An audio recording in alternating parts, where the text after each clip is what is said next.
আমার নাম গামছা, মানে এক বাঙালির গামছা। আমি পুরো সরকারি কাজের মতো ঝুলে থাকি। আমার জায়গা বাথরুমে, মানে খাটে, হ্যাঁ চেয়ারেও, মানে জায়গা যাই হোক। আমার কর্তা কিন্তু খুব বড় মনের মানুষ। পরে বুঝি ওটা মন নয়। আরে কর্তার মাথার চুল থেকে পায়ের নখ পর্যন্ত চিনি। আমার সাথে কর্তার সম্পর্ক কোনো নেতার সাথে গদির সম্পর্কের মতো। সব নোংরা মুছে ফেলি। গুছিয়ে রাখা কাকে বলে জানো? আমিও জানি না। অনেকে বলে আমি নাকি সস্তা, ভালো জায়গায় চলে না।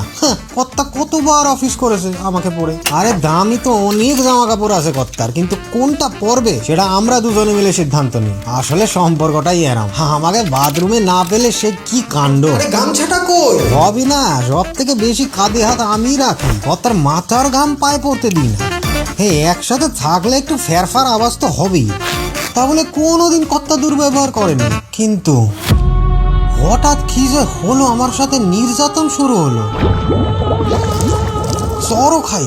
কথা কি সব ভুল ভালো বলছে। আরে সব ঝাঁ চকচকে হবে তুমি আসার আগে। আমাকে কিরম ভাবে দেখছে জানো? শীতকালও আসে নাই। তবে আর যাই হোক ঠিক হয়ে যাবে, আমি নিশ্চিত। কর্তার সাথে আমার সম্পর্ক কি আজ কর্তা